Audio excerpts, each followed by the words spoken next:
Gracias por estar aquí y darnos unos minutos de su valioso tiempo. Mi nombre es Armando Gobea, soy el gerente del CTS.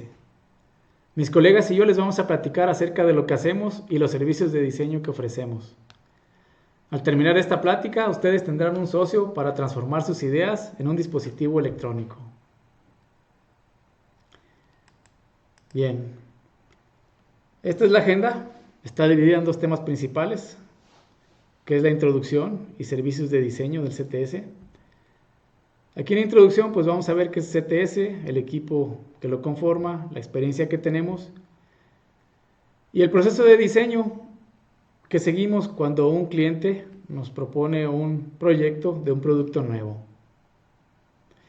En los servicios de diseño pues tenemos que son 4: PCBs, sistemas electrónicos, software firmware y circuitos integrados, diseño y verificación.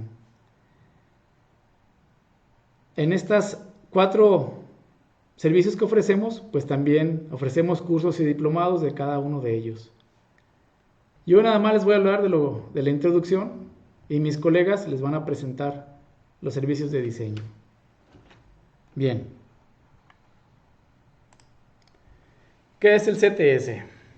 Bueno, CTS es una casa de diseño electrónico creada por el Cinvestav. Se fundó en el 1988, significa que ya tenemos 35 años en el mercado. Somos un grupo de ingenieros especializados con la meta de proveer servicios de diseño electrónico de clase mundial a empresas nacionales e internacionales.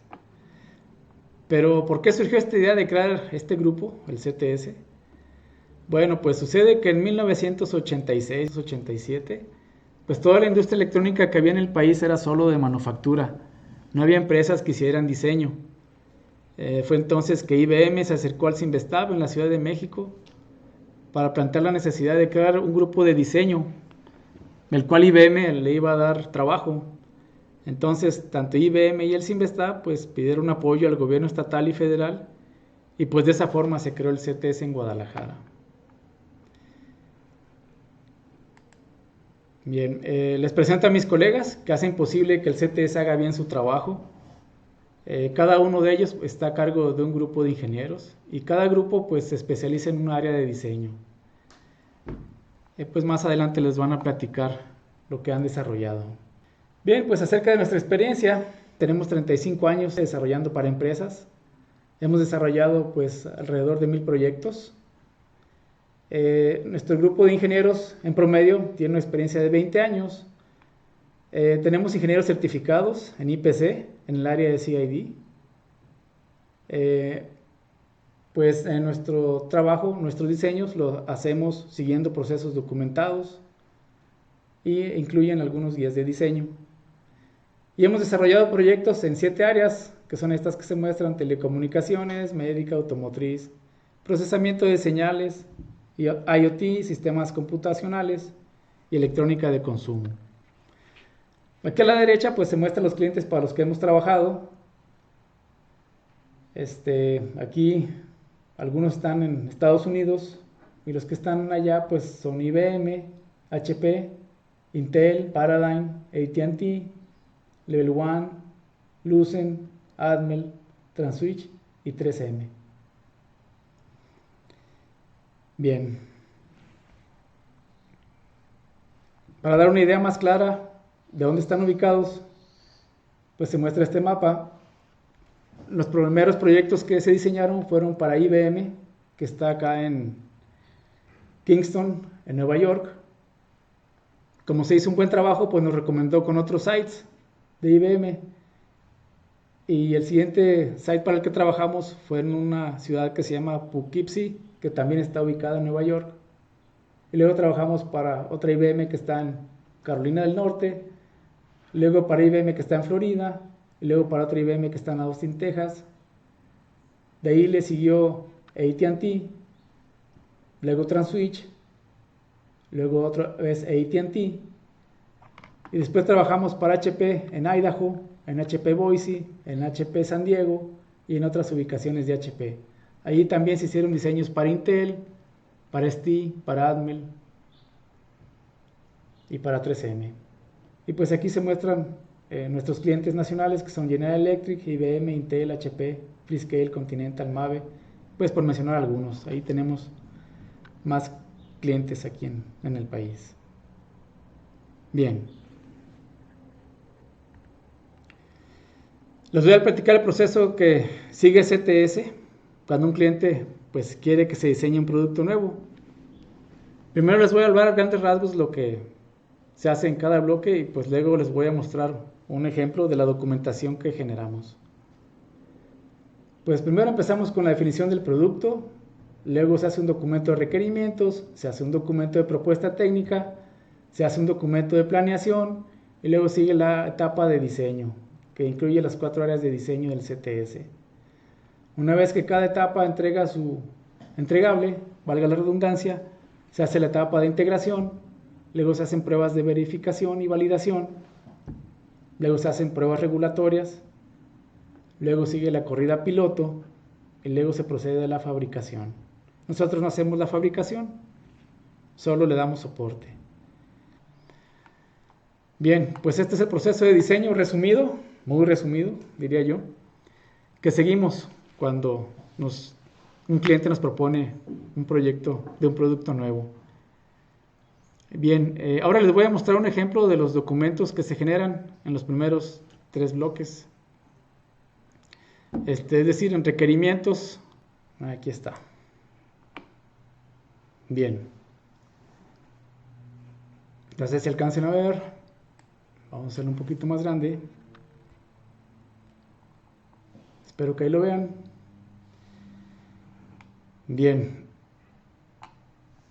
Estos requerimientos se hicieron para un proyecto de un sistema mecánico controlado por software. Entonces se hicieron requerimientos pues para cada área.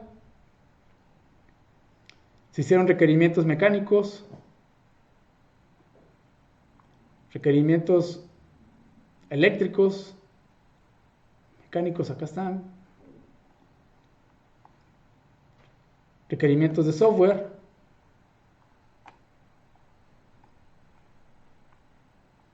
y también se agregaron casos de uso. Bien.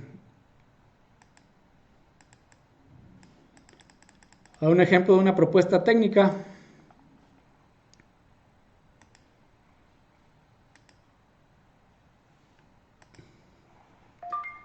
En este ejemplo,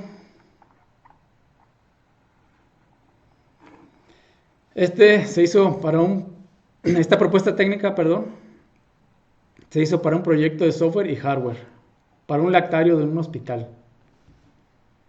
Bien, pues aquí en el índice se muestran, voy a hacer un poquito más grande, los puntos que se tocan, que es lo que es una introducción donde se describe el proyecto a grandes rasgos. En el punto 2 se ve la arquitectura propuesta y dependiendo de cada proyecto, pues son los puntos que se desarrollan, ¿no? En este caso se toca un tema de un expediente electrónico, aquí se hace un software para un lactario, aquí se describe el software para un banco de leche, una aplicación para el lactario, una aplicación para la madre, y acá en el punto 8 pues se le muestra al cliente el calendario y los costos, ¿no? Que es lo que cada cliente busca al final. Bueno, ahora un ejemplo de un documento de plan de desarrollo. Este documento de planeación se hizo para un proyecto que requiere desarrollo de hardware y software. Pues es un ejemplo muy sencillo que muestra los puntos que se deben de considerar. Tenemos aquí la introducción, que ya mencionamos que se describe el proyecto. Aquí se ve la organización que se debe llevar en cuanto a personas, en cuanto al control de versiones, rastreo de bugs. Aquí se hace un análisis del proyecto, se define el objetivo, los entregables, las tareas que se van a realizar, se define un presupuesto y aquí se muestran los recursos con los que se deben de contar, ¿no? Recursos humanos, recursos materiales, algunos recursos externos y también se mencionan los riesgos que se tienen. El siguiente tema pues son los servicios de diseño y pues son los 4 áreas que les van a platicar mis colegas. Bien, gracias por su atención.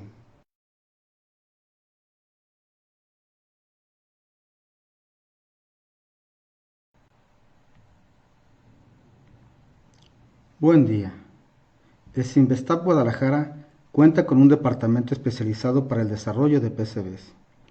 Sé que el público para esta presentación tiene conocimiento diverso, así que comenzaré introduciendo lo mínimo elemental sobre los PCBs.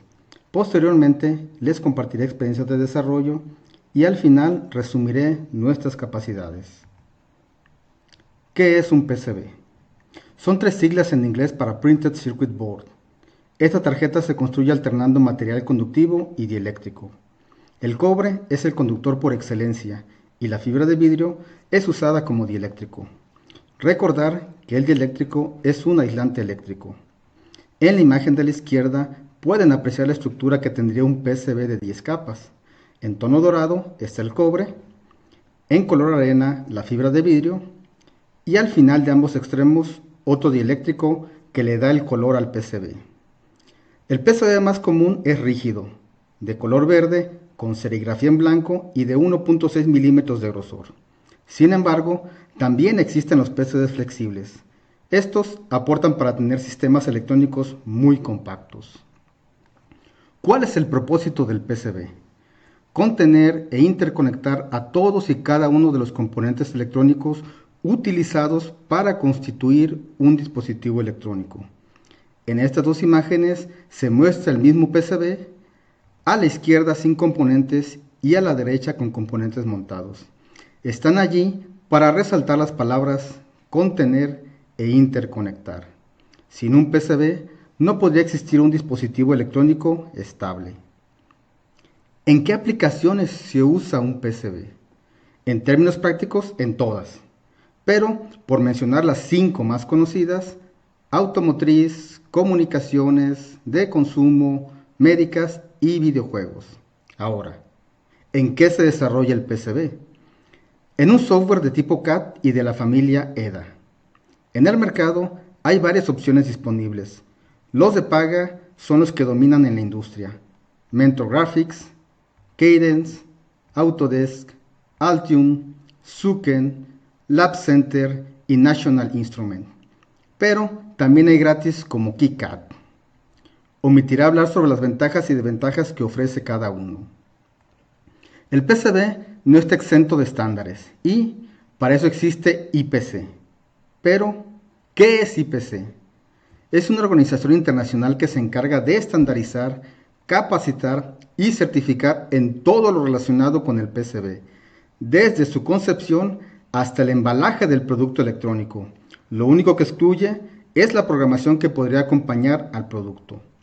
Concentrándonos solo en el diseño, IPC ofrece 2 certificaciones para los desarrolladores, IPC CID e IPC CID Plus.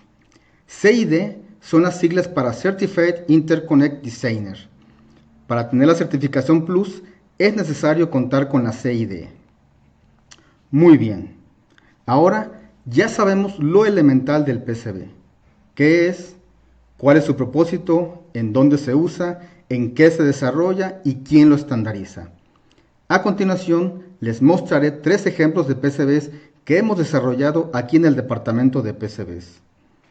Uno es de consumo, lo desarrollamos en el 2010, es de 10 capas, HDI tipo 1, clase 2 y nivel C. Otro, automotriz del 2013, de 4 capas, clase 2 y nivel B. Y por último, uno aeroespacial de 8 capas, clase 3 y nivel B. El primero se trata de un manos libres por Bluetooth basado en un transceiver de Qualcomm. Aquí se buscaba la miniaturización, pero sin restar funcionalidad y sin alterar el código. Difícil, ¿no? Pues sí y no. Estas condiciones nos orillaron a ofrecer 5 soluciones, pero no los aburriré con las que se descartaron, así que me concentraré en la solución aprobada y ejecutada. Para lograr la reducción hicimos 2 cosas. 1.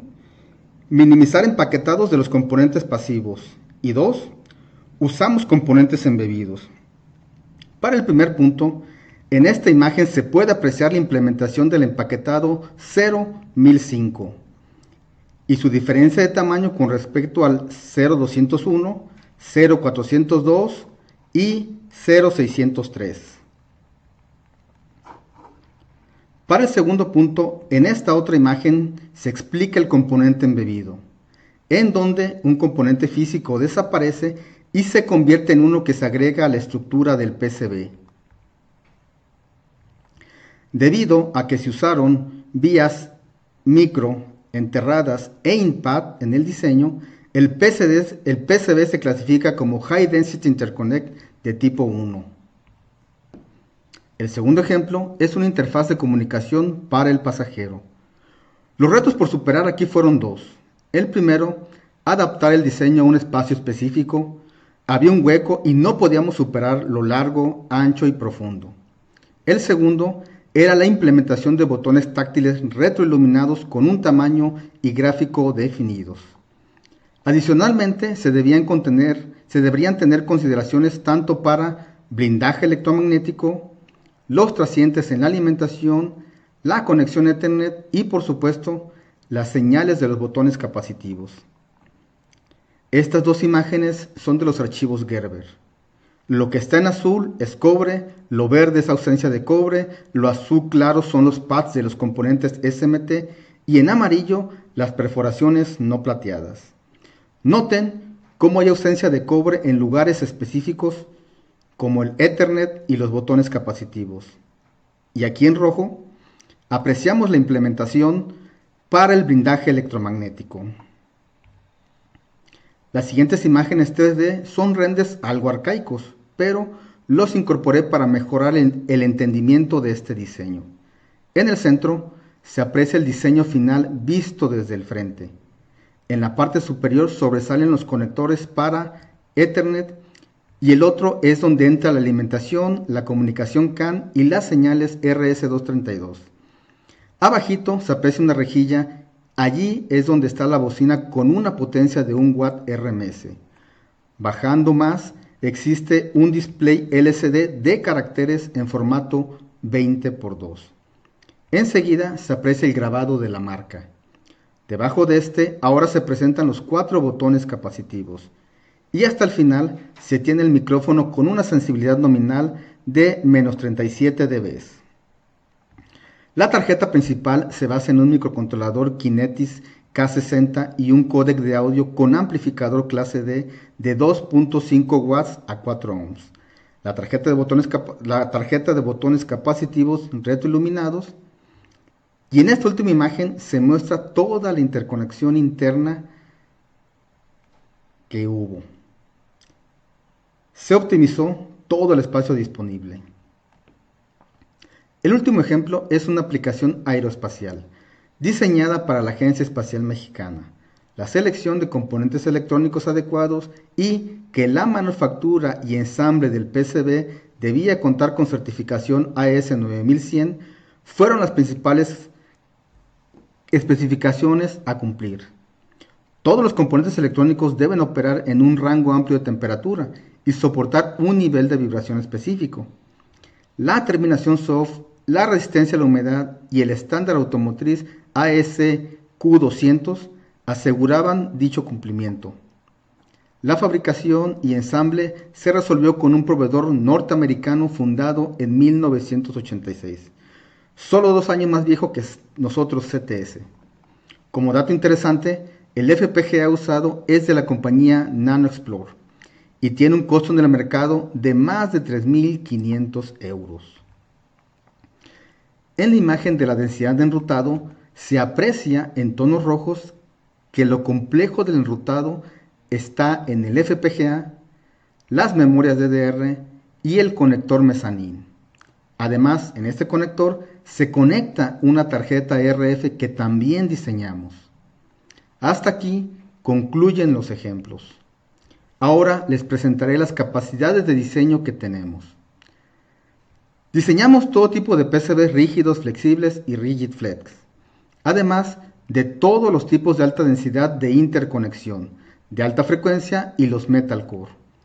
Podemos definir el stack up con requerimientos de impedancia, podemos implementar componentes embebidos y de fine pitch, tenemos experiencia para enrutar todo tipo de protocolos, hacemos capturas esquemáticas, desarrollamos las librerías y las guías de diseño, inspeccionamos de acuerdo a los estándares IPC A600 e IPC A610, consideramos el DFX y minimizamos los problemas electromagnéticos. Desarrollamos y documentamos de acuerdo con varios estándares IPC. Contamos con certificación IPC-CID, hacemos revisiones eléctricas, hemos usado diversos software de diseño, contamos con 4 licencias profesionales de Altium y tenemos un promedio de más de 10 PCBs que anualmente diseñamos.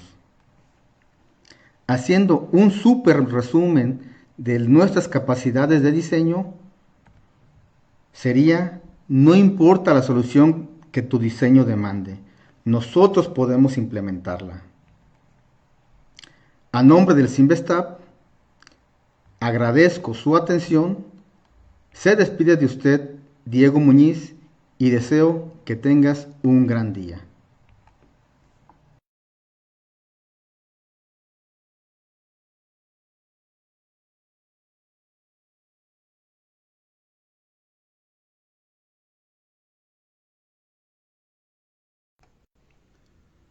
Una de las áreas de mayor experiencia de CTS es en el diseño de sistemas electrónicos. Dentro de las capacidades que tenemos, pues ya las mencionamos la mayoría. Sabemos trabajar en equipo, sabemos comunicarnos con otros grupos de diseñadores, podemos involucrarnos en cualquier parte del diseño. Tenemos capacidad para diseñar circuitos integrados, FPGAs, PLDs. Podemos programar microcontroladores, microprocesadores, DSPs. En fin, tenemos mucha experiencia en eso. Este es un ejemplo de un sistema que diseñamos. Este diseño fue un diseño que se le ocurrió a una persona aquí de CTS a partir de unas conferencias que fue a tomar. Ya tiene bastante tiempo, cuando se empezó a idear lo que era Voz sobre IP. Él llegó con la idea de hacer un conmutador distribuido basado en ese concepto que en esa temporada era novedoso. Esto surgió antes del Skype y de los demás sistemas que te permiten hacer llamadas a través de Internet. El sistema está formado por 2 tipos de tarjetas, FXS y FXO. Son tarjetas PCI que van en la computadora. Las tarjetas FXS permiten conectar teléfonos normales. Los FXO permiten conectar líneas telefónicas públicas al sistema, de tal forma que tú puedes hacer llamadas ya sea de una extensión a otra extensión a través de teléfonos, o puedes hacer llamadas desde una extensión a la red pública de telefonía. Para el control de todo el sistema, pues tuvimos que poner bastante áreas de conocimiento. Tenemos la parte de protección, porque estas son líneas que pueden venir de exteriores que pueden sufrir de grandes descargas, por ejemplo rayos y cortocircuitos con líneas eléctricas, que podrían introducir al sistema grandes picos de voltaje. Entonces tenemos la protección adecuada para eliminar esos excedentes de voltaje. Tenemos protecciones para sobrecorrientes. Tuvimos que diseñar toda la parte de conversión de analógico a digital. La parte analógica, no sé si sabían que los voltajes que manejan los teléfonos normales andan alrededor de menos 48 volts, y cuando quieren hacer sonar un teléfono, el ring, anda como en 75 volts RMS. Nosotros tuvimos que generar todos esos voltajes a partir de los 5 volts y los 12 volts que te proporciona el bus PCI. Entonces tuvimos que diseñar inversores de voltaje y aumentadores para poder generar todos esos voltajes, aparte de los voltajes que necesita la misma tarjeta. Dentro de la tarjeta tenemos un microcontrolador para hacer actividades de control básicas. Tenemos un DSP que hace todo el procesamiento de la señal ya digitalizada que nos entrega, ya sea de teléfonos o de líneas telefónicas. Aquí dentro de este DCP tuvimos que desarrollar algoritmos de procesamiento de señales, entre los que se encuentran filtraje de la señal, canceladores de eco, compresores, detectores, generadores de tono. Todo esto está coordinado por un PLD que también tuvimos que diseñar, que tiene funciones varias ahí. La comunicación es a través de PCI. Esta interfaz ya se considera de alta velocidad, entonces tuvimos que cuidar todo lo que era integridad de señal en el bus. Y ya fuera de la tarjeta, esto va conectado a una computadora, y dentro de la computadora debe haber un controlador, un device driver, para que la computadora sepa cómo hablar con esta tarjeta. Entonces este también lo desarrollamos nosotros. Desarrollamos una librería para los programadores, para que cualquier programador pudiera utilizar esta tarjeta de forma sencilla a través de funciones básicas de lee, escribe, configura, en fin. El sistema tuvimos que hacerle una interfaz gráfica para el control general del sistema. Como es un conmutador, necesitas poder decir a quién pertenece cada extensión, qué número de extensión le corresponde, qué permisos tiene. Entonces, para todo ello, creamos una interfaz gráfica, todo acompañado o basado en una base de datos que también tuvimos que diseñar. Y aparte, creamos bastante software de prueba para el desarrollo del producto, pero también para prueba, incluso para pruebas de manufactura. Entonces, este software tenía la capacidad de ir a la tarjeta y poder diagnosticar cada uno de los componentes principales de la tarjeta para determinar si estaban funcionando de forma correcta o no. Si no, ya te decía cuál era el componente que estaba fallando. Son de las cosas que tuvimos que hacer para este sistema. Otro de los productos que hemos diseñado, que es bastante completo, también este caso es una reducción de costos. Es una tarjeta para telefonía digital, que se llama CCU-DCU. Lo desarrollamos para AT&T, División Paradigm en Florida. Y el producto original era un par de tarjetas del tamaño hoja carta, conectadas por un cable plano de 200 pines que los comunicaban ambas tarjetas, y el cliente vino a pedirnos que redujéramos el costo, no solo el costo de materiales, sino que también el costo de fabricación, porque hacer todo eso, sobre todo la parte de comunicación del cable plano, les estaba causando muchos problemas ya en operación, porque era muy susceptible a fallas. Entonces lo que nosotros hicimos fue hacer una actualización de tecnología.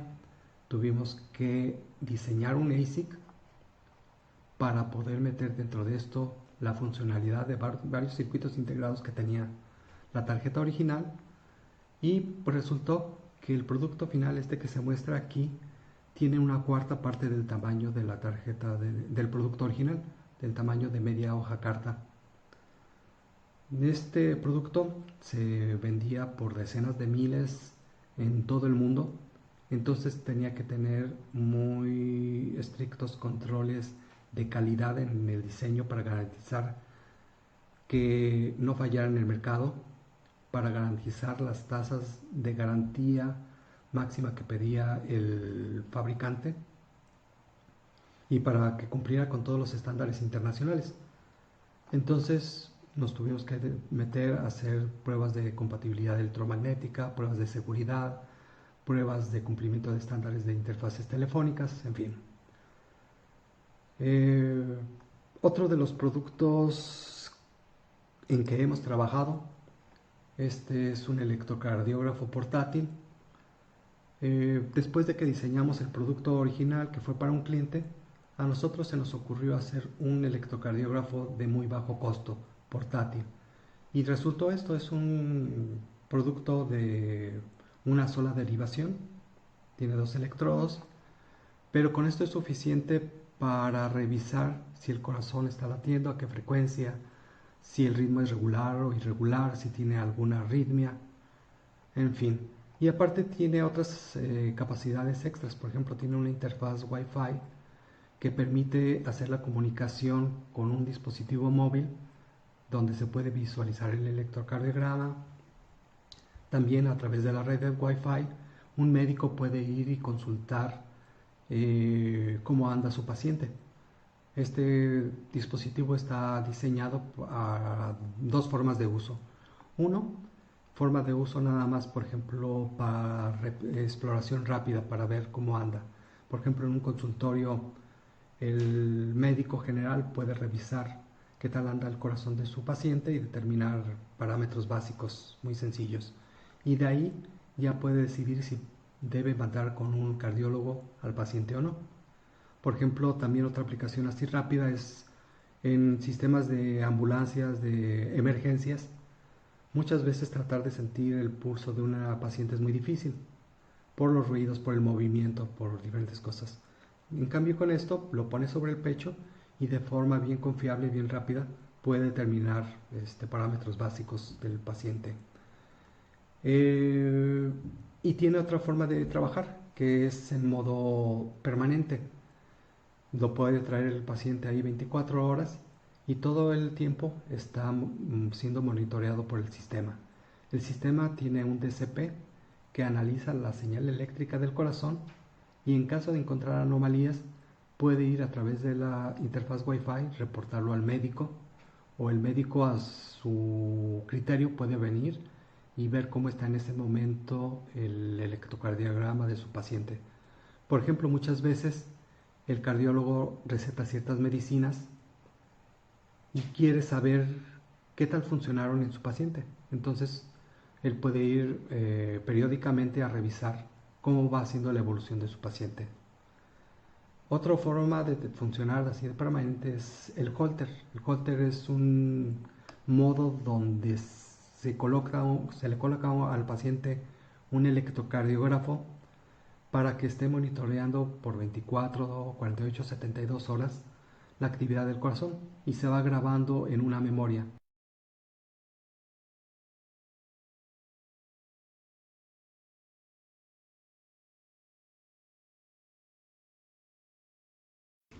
Uno de los servicios que CTS ofrece es el desarrollo de software y firmware.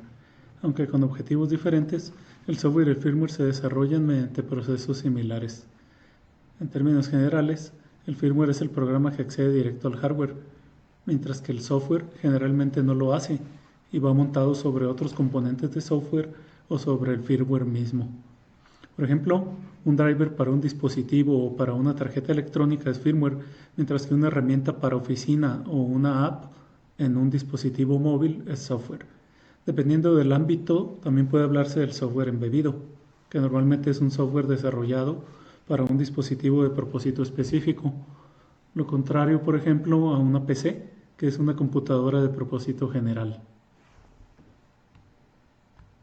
La experiencia de desarrollo de software y firmware en CTS la podemos describir en dos categorías: las áreas de aplicación de los sistemas y las tecnologías que hemos utilizado para su desarrollo.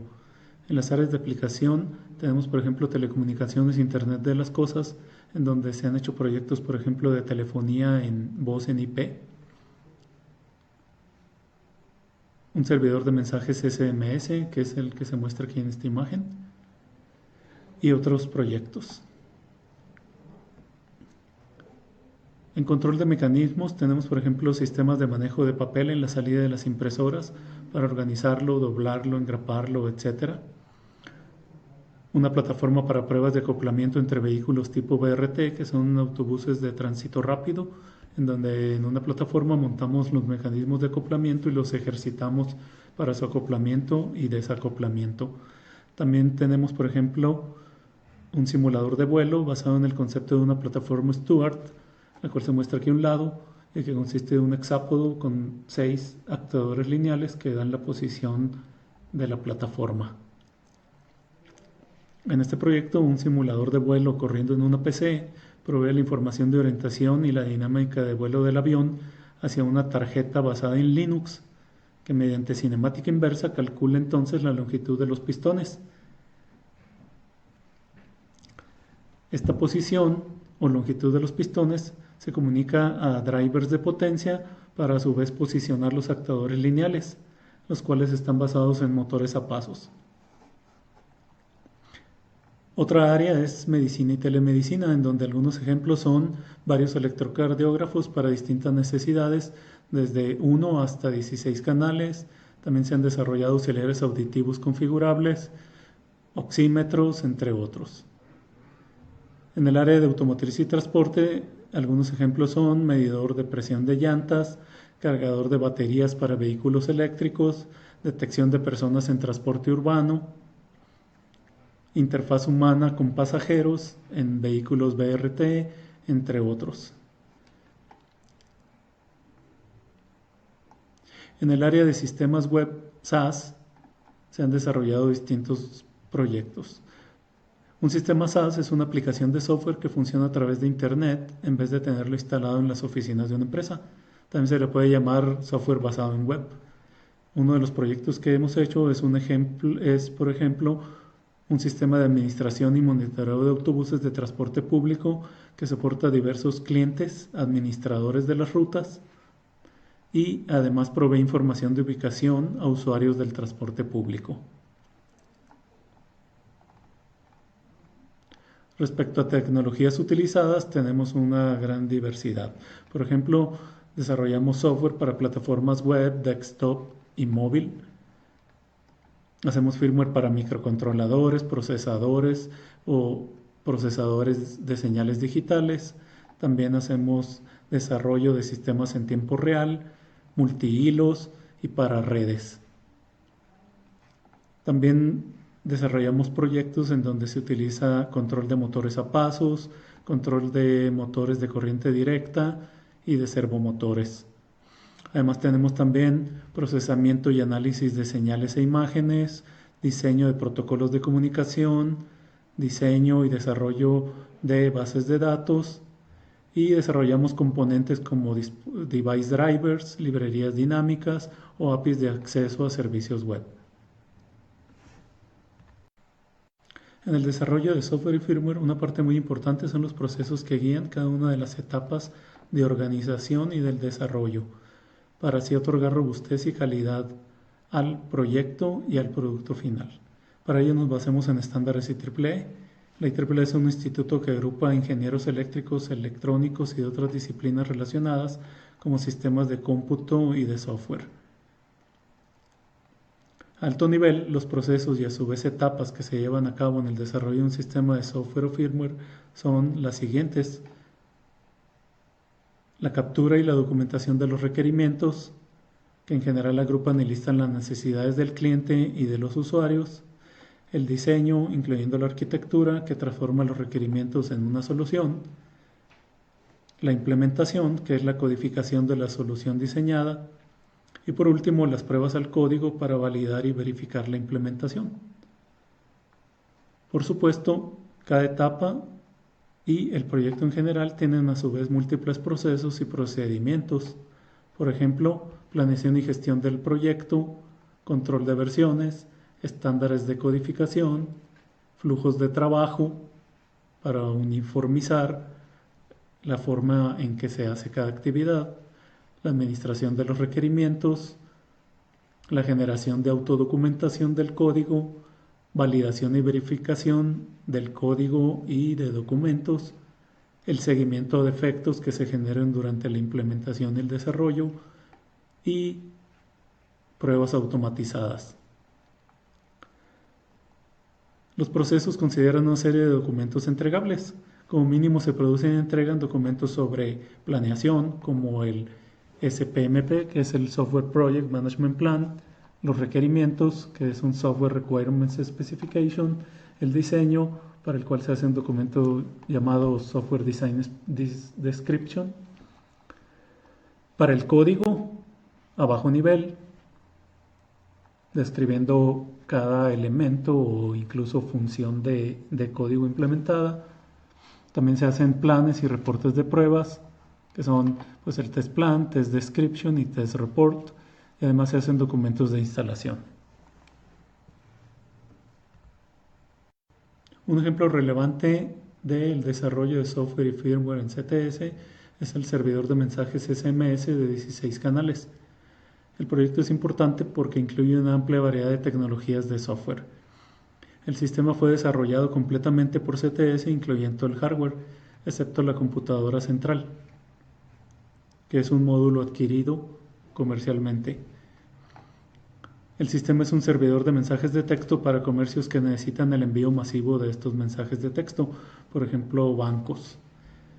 El servidor maneja tanto el envío como la recepción de los mensajes a través de una interfaz de servicios web que se accede desde otro software desarrollado de manera separada.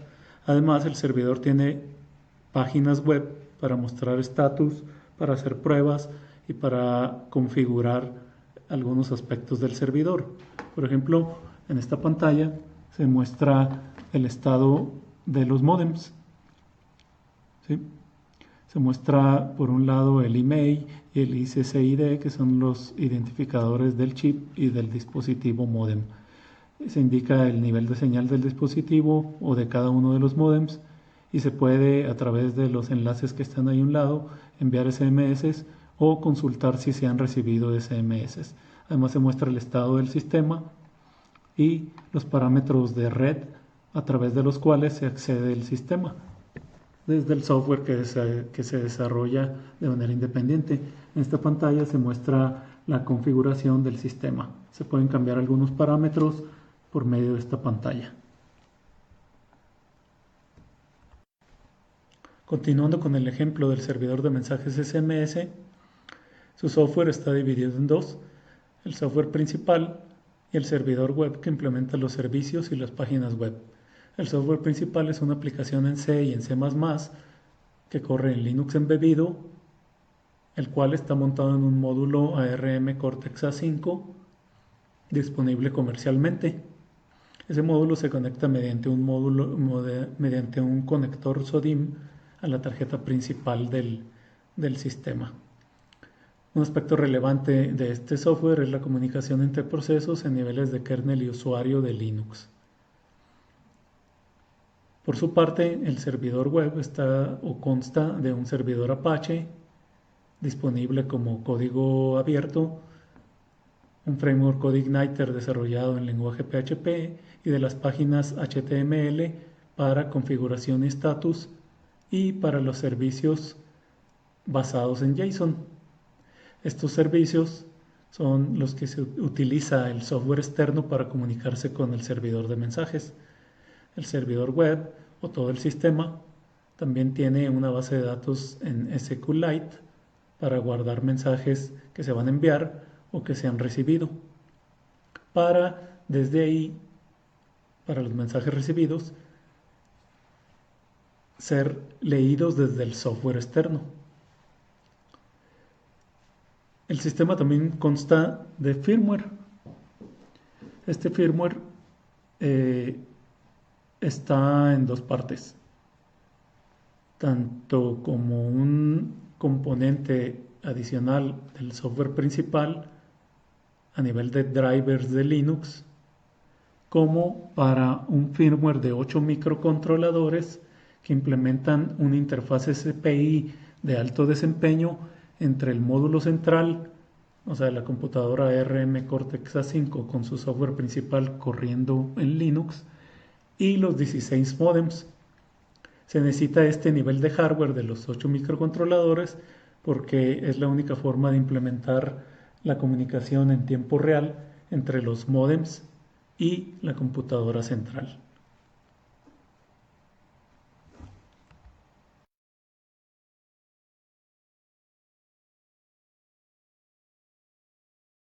¿Qué tal? Me presento, soy Juan Diego García, pertenezco al grupo de diseño de Jalisco Chip y les platicaré un poco acerca de nosotros.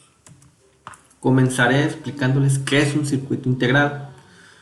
Un circuito integrado no es más que un chip o un microchip, como comúnmente se conoce, que es un bloque de construcción de diferentes módulos que juntos hacen una aplicación específica. En este paso no son más que transistores los que están conectados para que hagan una actividad específica. Los transistores se fabrican a partir de materiales como el silicio o el germanio.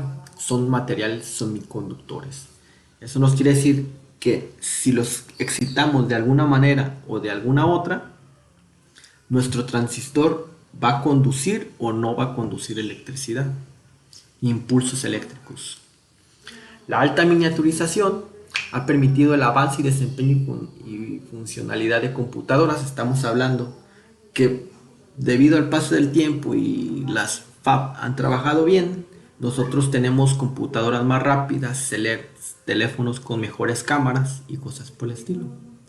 El circuito integrado más popular viene a ser el microprocesador, pero hay algunos otros como la memoria RAM, los discos de estado sólido, las GPU para la parte de los gráficos, pero hay bastantes circuitos integrados.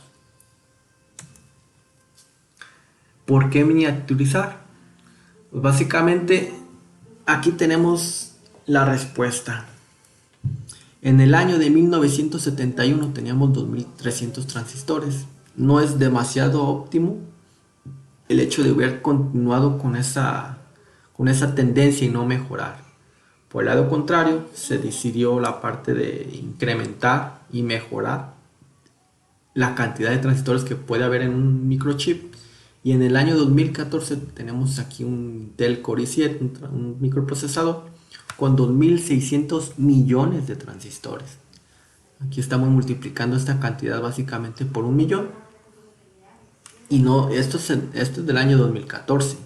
Pero si estamos hablando del año 2023, tenemos el microprocesador M3 de Apple, donde tienen 93 mil millones de transistores. Entonces, mayor capacidad, eso se reduce al menor tiempo que un humano puede estar frente a la computadora. Aquí tenemos una gráfica en la que estamos teniendo como eje el tiempo, los años, y vemos la cantidad de transistores que había. En el año 2020, cerca de 50 mil millones de transistores en un microprocesador AMD.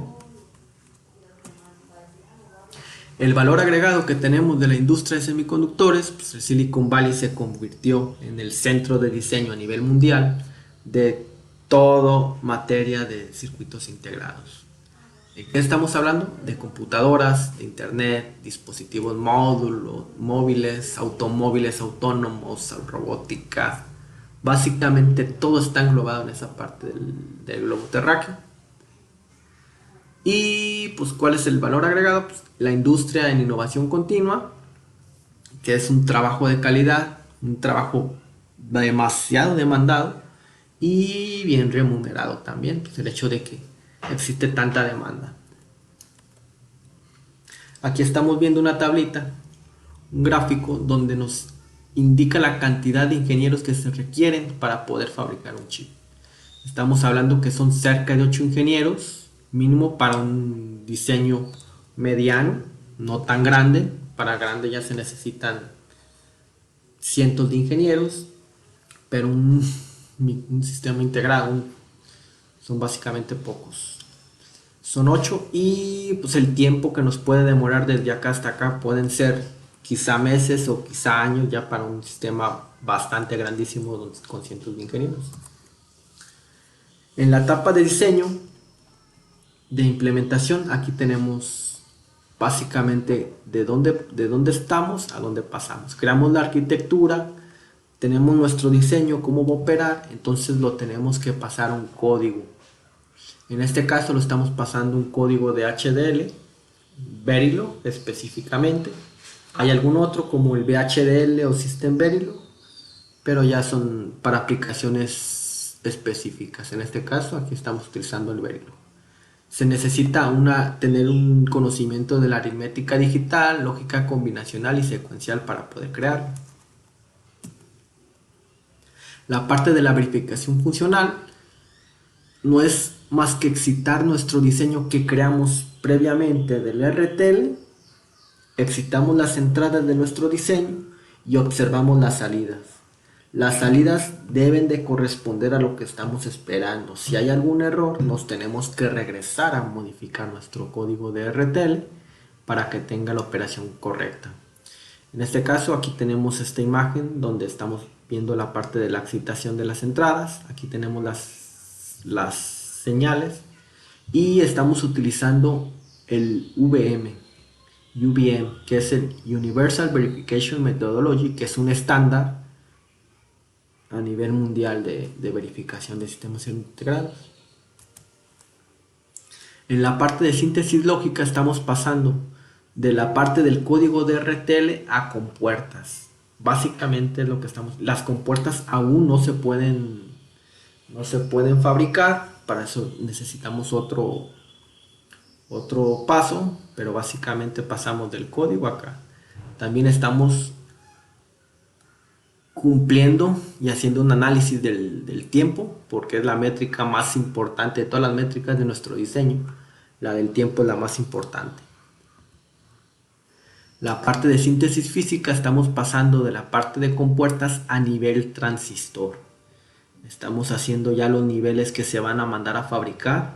Debemos de cumplir algunas reglas de diseño del fabricante, pero en pequeñas palabras pasamos de este inversor a 2 transistores, por ejemplo. ¿Qué tan grande? Pues lo vamos definiendo. Aquí en esta parte de diseño también es importantísimo recalcar que la parte de relojes y de potencia es la que se va a definir, de salidas, toda esa parte es la que se está definiendo en esta parte de place and route, el backend.